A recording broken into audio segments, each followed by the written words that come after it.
রাধে রাধে বন্ধুরা, রাধে মাধবের কৃপায় সবাই ভালো আছেন তো? সবাই ভালো থাকবেন। মা বাগদেবীর পুজোও চলে গেল, মা সরস্বতীর পুজো।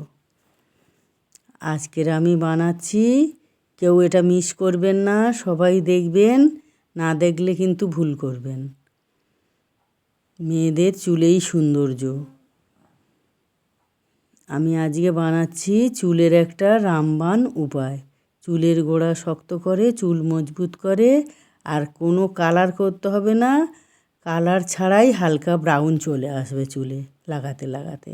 আমার মেয়ের চুল হালকা ব্রাউন, সোনালি সোনালি কালারের। এই উপায়টাই আমি ওকে মাখাই। আগে দিয়ে দিয়েছিলাম একটা গোটা পেঁয়াজ কেটে কুচিয়ে, তার খোলা শুদ্ধ।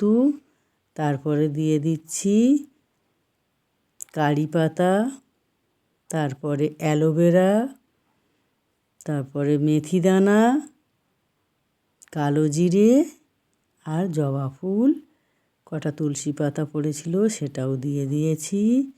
মানুষ বলে তেলে জলে মিশ খায় না, সারা রাত যে ভিজিয়ে যে জলটা হয়েছে সেই জলটাও দিয়ে দেবো। দিয়ে উনান জেলে লোহার কড়াই করে করতে হবে, আর লোহার খুন্তি দিয়েই নাড়তে হবে। ভালো করে ফুটিয়ে ফুটিয়ে যখন সমস্ত গুণাগুণ এই তেলের মধ্যে চলে আসবে, দেখুন খুব সুন্দর কষিয়ে ফোটাতে হবে, কিন্তু ফুটিয়ে একদম কালো হয়ে আসবে পেঁয়াজের খোলা টোলাগুলো। তার সমস্ত গুণ যেন এই তেলের মধ্যে চলে আসে। নেড়ে নেড়ে নেড়ে নেড়ে এবারে এটাকে নামিয়ে রেখে সারা রাত এইভাবে ফেলে রেখে দিন।